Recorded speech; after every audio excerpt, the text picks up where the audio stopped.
Hello students, welcome back to my channel. आज हम class 10th की एक्सरसाइज 5.3 से क्वेश्चन नंबर 19 करेंगे। तो देखिए क्या है question number 19। 200 logs are stacked in the following manner: 20 logs in the bottom row, 19 in the next row, 18 in the row next to it, and so on. And in how many rows are 200 logs placed, and how many logs are in the top row? तो देखिए जैसे logs ये picture में दिखाया हुआ है कि पहली रो में 20 लॉग्स हैं, फिर उसे ऊपर वाली रो में 19 लॉग्स हैं और फिर हैं 18 लॉग्स। इस तरह से लॉग्स जो है स्टैक किए हुए हैं।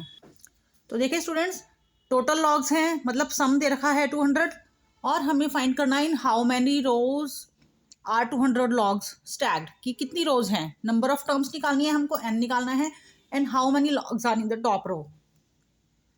जो टॉप रो होगी उस पर कितने, यानी कि टॉप रो यानी कि सबसे लास्ट की जो रो होगी यानी कि AN, उसमें कितने होंगे वो हमको फाइंड करना है। तो पहले तो N फाइंड करना होगा। उसके लिए देखिए A की वैल्यू हो जाएगी 20 और D हो जाएगा 19 माइनस 20 माइनस 1।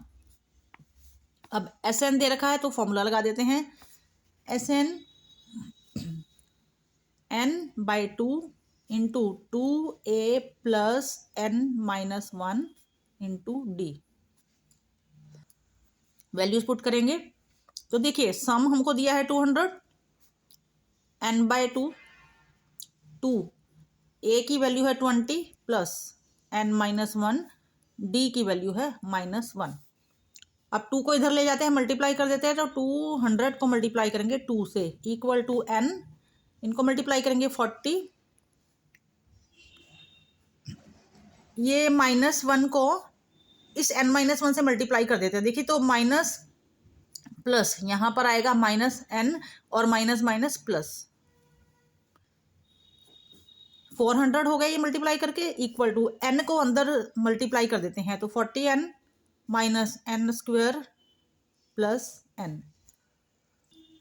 400 को इधर ही रखते हैं और ये सारे नंबर्स को इधर ले आते हैं। देखिए ये माइनस में है, n² प्लस में हो जाएगा, -n हो जाएगा।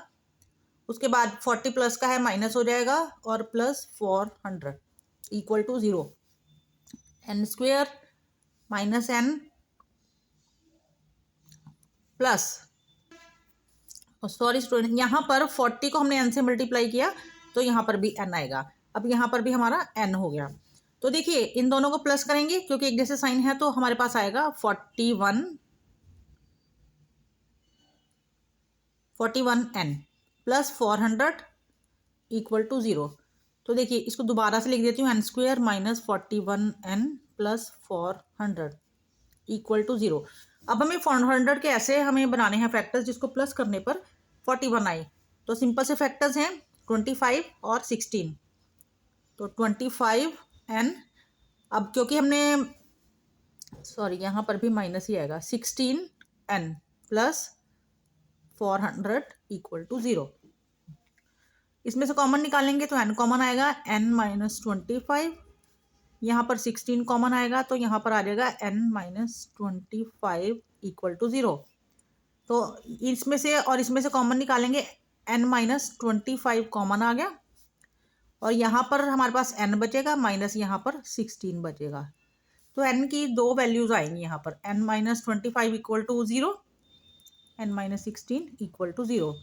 तो देखिए एक वैल्यू आएगी n इक्वल टू 25 और एक है n इक्वल टू 16।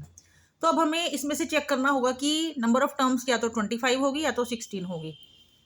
तो चेक करते हैं। केस 1, तो n इक्वल टू 25 को पहले लेते हैं। अगर n 25 है तो हम an निकालेंगे। an का फॉर्मूला होता है a plus n-1 into D. तो a है हमारे पास 20 प्लस n, अगर हम 25 ले रहे हैं तो 25 माइनस 1 और d है हमारा -1। तो 20 प्लस ये 24 को हम यहाँ 24 लिख देते हैं और -1। तो 20 इनको मल्टीप्लाई करके -24 सॉल्व करके आएगा -4। तो देखिए an हमारा -4 आया है, यानी कि जो लास्ट की रो है सबसे ऊपर उसमें -4 लॉग्स इसका मतलब स्टैक हुए हैं। तो क्या कभी ये हो सकता है कि -4 लॉग्स? ये तो पॉसिबल नहीं है। तो ये तो हम इसको तो छोड़ देंगे। अब हम लेंगे n इज इक्वल टू, दूसरा है जो n इज इक्वल टू 16। तो case 2 n is equal to 16। तो an यहाँ पर फाइंड करेंगे, a 16। तो a हमारा है 20 प्लस n-1, 16 -1 इंटू डी है -1, 20 प्लस 15 -1, 20 इसको मल्टीप्लाई करके -15, तो ये आ गया 5, a 16।